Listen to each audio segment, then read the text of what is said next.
uh, the the woman, had a shock that our own friend had applied, to travel and had traveled without even informing her.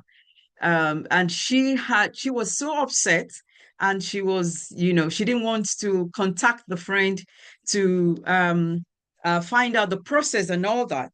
But her husband had to talk her into it, to kind of just suck it in and ask a friend what the process is. You're welcome once again if you're just joining us. This is Ijaw Book Club. We are talking about Leave My Bones in Saskatoon, a book authored by Michael Afenfia, a very interesting book that talks about a family relocating to Canada. We are diving in to talk about this family. The family is a family of a father, mother, two daughters, and two boys.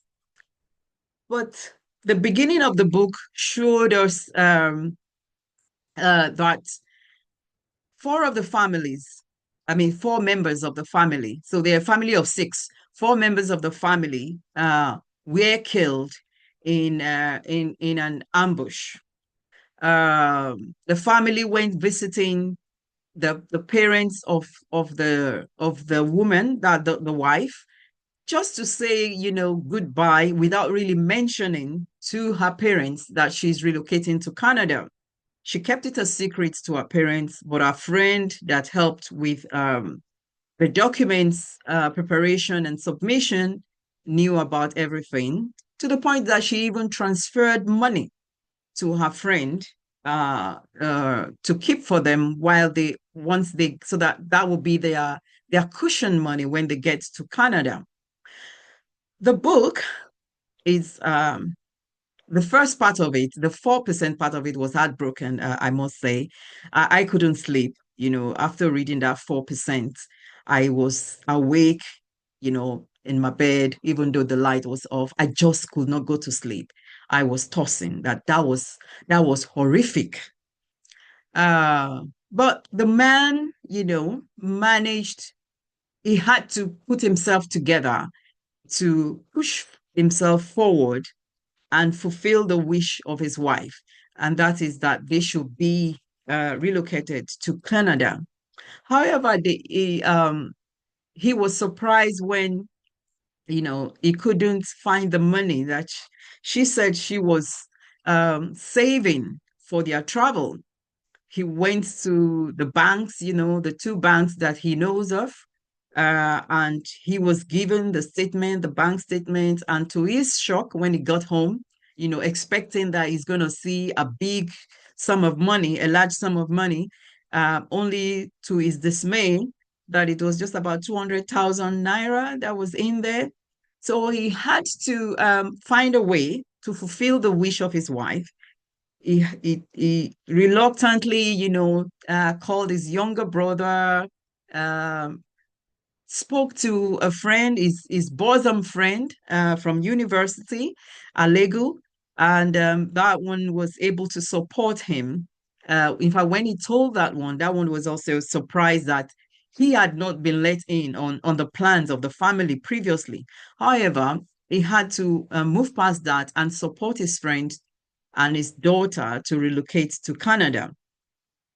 On getting to Canada, um, the family friend, which is his wife's friend, that was meant to pick him up, didn't pick him up, and he eventually got a ride from one of the passengers who happens to work, to be a government worker that assists new people or new families that come into Canada, assist them with relocation settlements.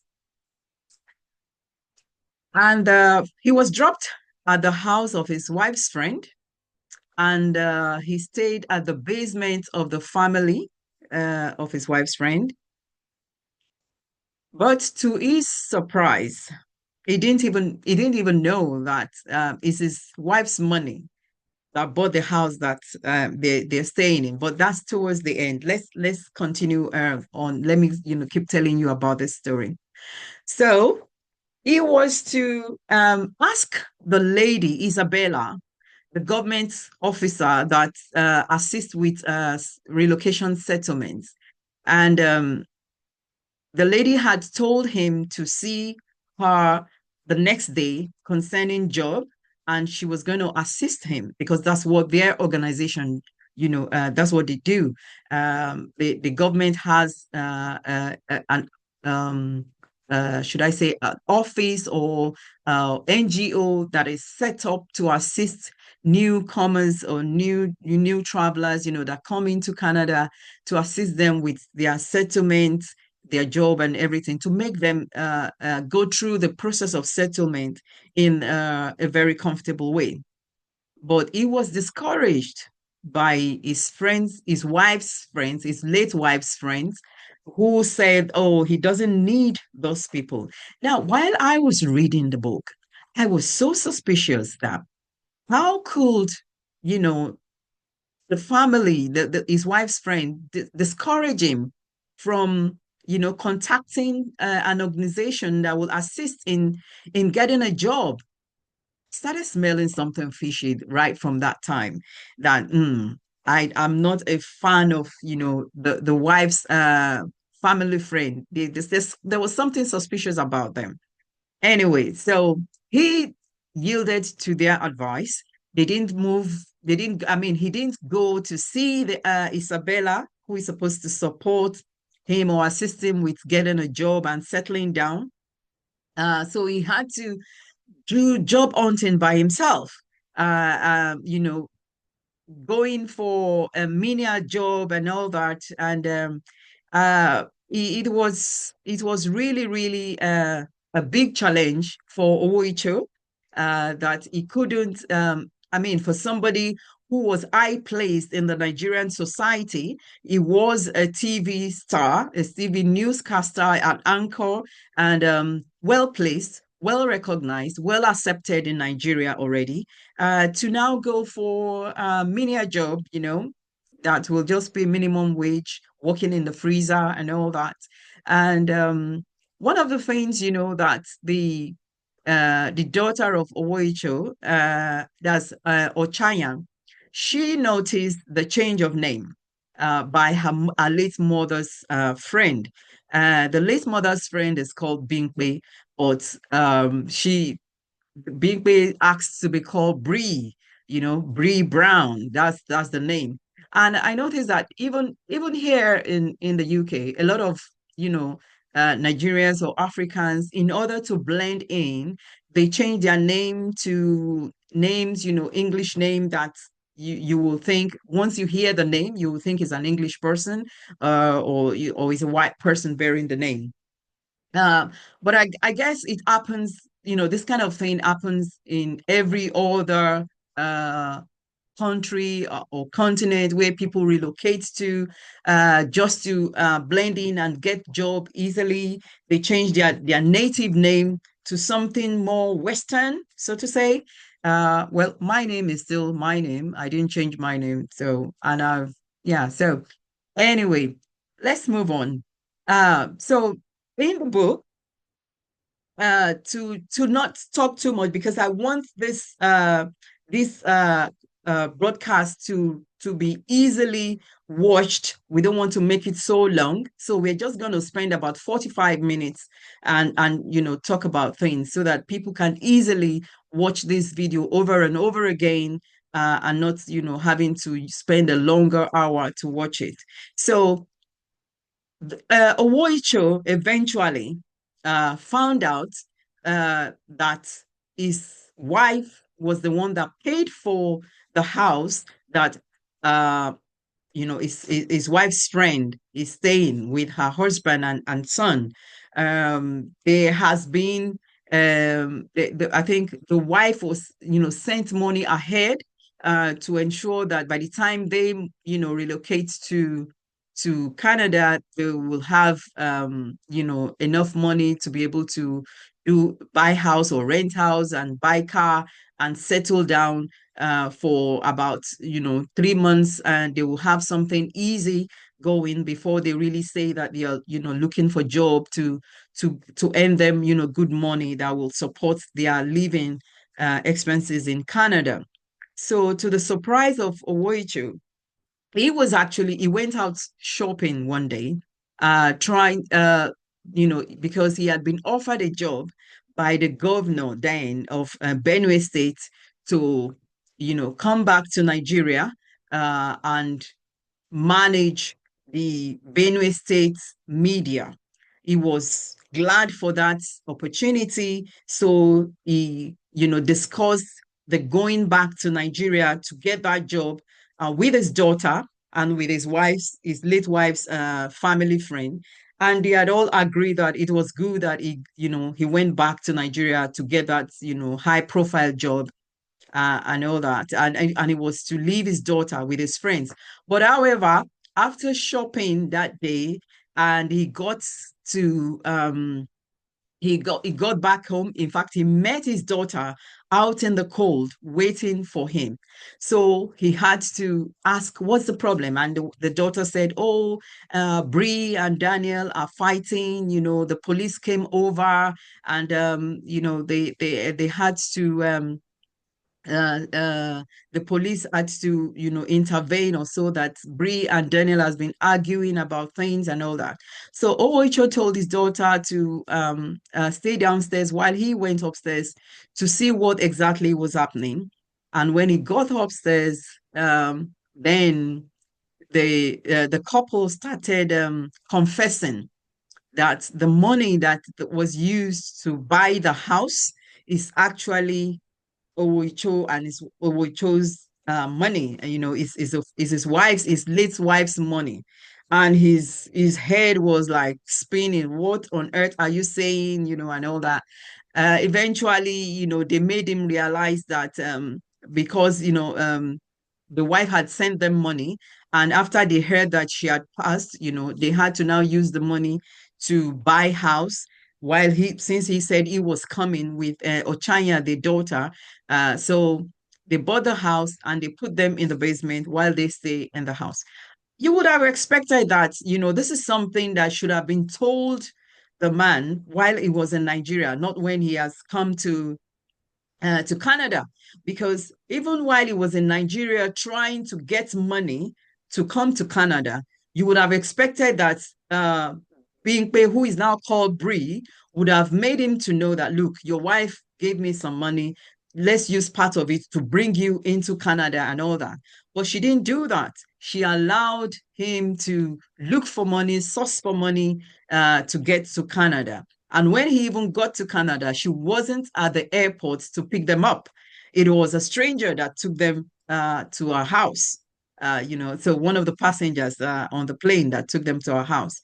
Anyway, as we're saying, so when he found out that this couple had used his wife's money to buy house, and they didn't deem it fit to say it while he was in Nigeria. They didn't deem it fit to say it as soon as he got to Canada with his daughter. He just said, "No, what? I can't leave my daughter with these people. These people are something else." So he had to talk to himself. He didn't go back to Nigeria for the high profile job. He had to stay with his daughter. He got friendly with someone that was introduced to him, a lady called Oroma. Oroma was in a relationship in Nigeria. Her boyfriend called Chike had made a lot of applications to travel to the US, but he was not successful. So she eventually advised him that, he should go to Europe, and a European country, or go to Canada. And she supported him with his Canadian travel application. It was successful. He got to Canada. He did his studies, and all of a sudden, there's been a lot of excuses, in the relationship, and she had to uh, uh, plan to go to Canada herself. So she got a study visa went to Canada without telling Chike that she was coming. She got to his house, knocked on the house. It was a pregnant white lady that opened the door for her. Now, he had claimed that he was living with um, a roommate. So apparently, the roommate was his girlfriend, which she didn't tell Oroma, who is his Nigerian girlfriend. Anyway, when she found out that this guy had been telling him lies and all that, the roommate, who is actually his girlfriend, had to, move out and she stayed. But should I use the word stupidly enough? No, I shouldn't. But Oroma did not really understand that Chike did not send is it his girlfriend away, the white girlfriend away for Oroma. She didn't know that. It was much later she understood that, Chike's heart wasn't with her any longer. So Oroma knows a friend of Chike, and that one introduced Oroma to Owoicho when they had a Nigerian Independence Day party. So that's where Oroma and Owoicho, who had lost his wife and three children in a killing, um, uh, started a relationship with Oroma.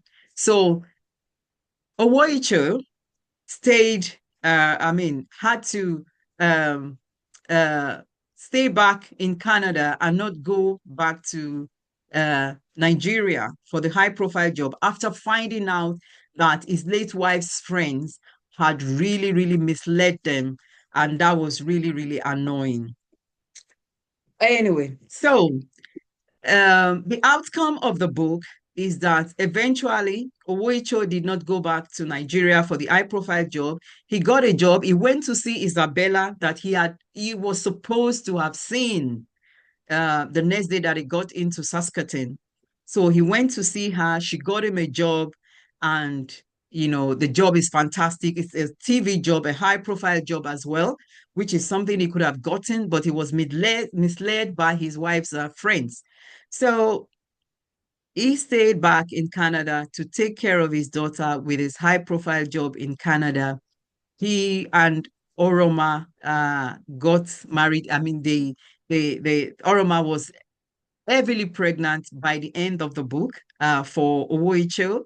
And Owoicho was not having to, he promised himself never to have anything to do with his late wife's friend and her husband. So yeah, that is how the book went. So before I say a few things, that we should learn from that book, I'll want to hear from the audience, what you have to say. We all have a minute and a half for anyone that wants to say something about the book. If you read the book, please say something. And from what I have, said, if you want to, from what I have said about the book, if you want to pick something up and say, feel free to also say, just unmute yourself and say something. Thank you.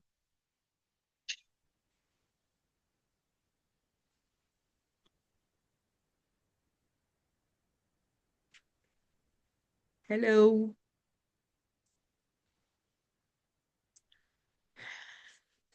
Hi, Hi. good evening, everyone. Good This evening. is Double Talk calling in from Worry. So I'm pretty much new to this platform, and I obviously did not read the book, so I had to listen to all you had to say concerning this book, and it is an interesting read. I think it's something I would take my time to probably get and read for this holiday as I'm accumulating movies and books for the holiday.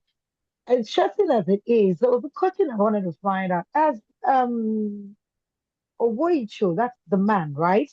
It Yes. was his wife and um that took out the money and gave to her friends for as a fallback money to keep for her and every other thing. My question is that since I haven't read the book, what was the wife's or two motive of actually just pulling out that money? Is it that she didn't trust the husband, or she just wanted the friends to hold it in case anything happens when she gets there? And like everything is happening out these days, you get there with your husband. 2 months later, you divorce. It's just. it was that a situation with the wife? Because why would she have trusted these Yeah. particular friends if it seemed to be that she had a sounding relationship with this husband and she had a kid with him? So we know we have vex money, we have that hidden money, but to have pulled out that much and had given to a friend, whereas Mm, he was thinking he had quite some substantial amount, was it that mm, this wife did not trust him enough? And if that was the case, I think that was a situation. I think that'll be something the friends had access to, that this our friend, she knows to trust her husband. She's not really you know, opening up to her husband. So that was why the friends could treat the husband like that. Do yeah. you understand? So was that a situation like that? Well, it wasn't that she didn't trust her husband. She did trust her husband. She wanted to surprise him actually, because the whole idea of traveling to Canada was hers. And the husband has always been concerned that, oh, look, I don't have enough money for us to do this. We don't have enough money.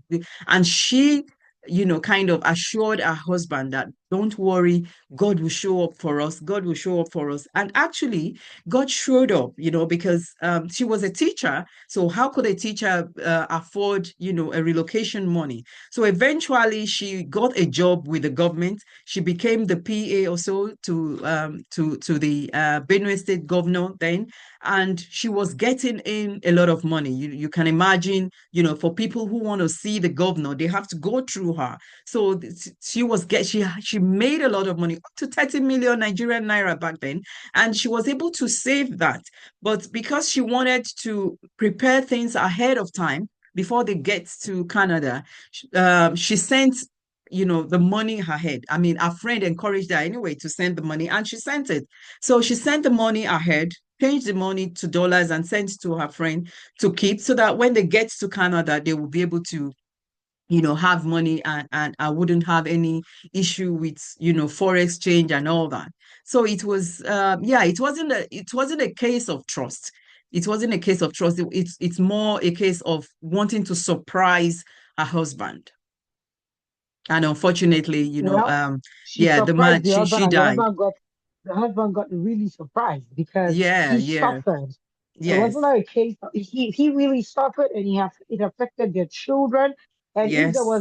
if he had not met his daughter outside, knowing the situation that she had experienced inside with a couple, he would Hmm. have left his daughter and never ever know. So, Yeah, as a child, it turned out well for the husband, but it still didn't turn out well for the supposed wife, who yes. eventually passed. She did not enjoy out of that money, and No, so sometimes some surprises are really not necessary. You know, absolutely. some surprises are really not Yeah, necessary, especially for such a absolutely. big venture and such a big discount. It's not like she was trying to buy him a car, but Mm, well, like we say, it probably is fiction, so we'll just stick with it like that and say it's yeah, a good read. Thank you so yeah, very much. yeah, yeah, yeah. Yeah.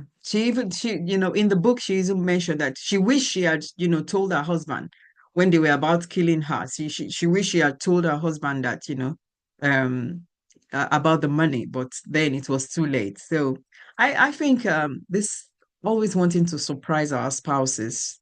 No, I don't know. Just let them know. Yeah. Thank you so much for that. That was a good point. Yeah.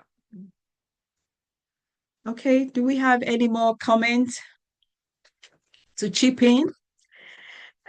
So while we're waiting for anyone to say something, I will say that, because that day, I think there was a quarrel between Oicho and his wife.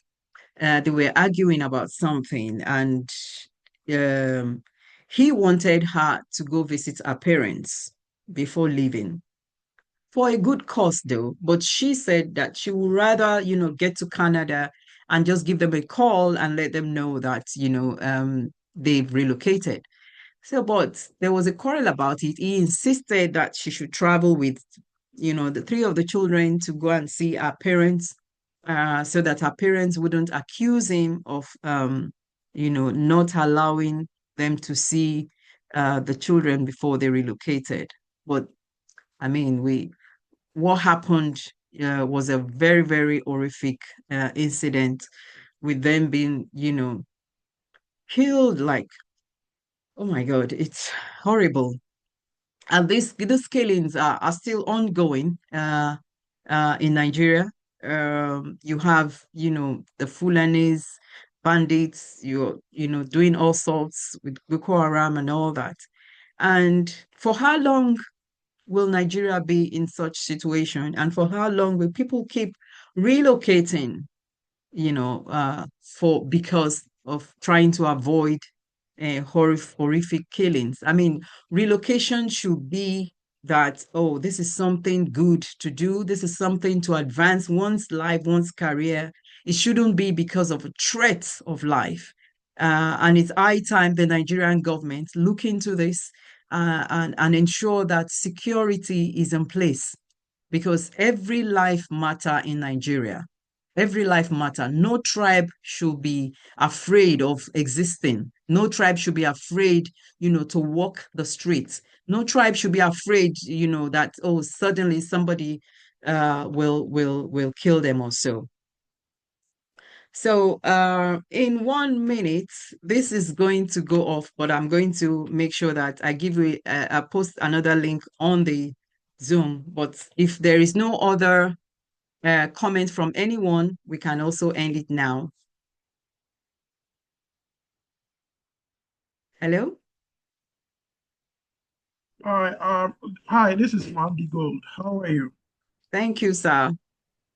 I wanted to first and foremost thank you for this excellent program that uh, we've been able to put together. Um, I have not read the book, but I just wanted to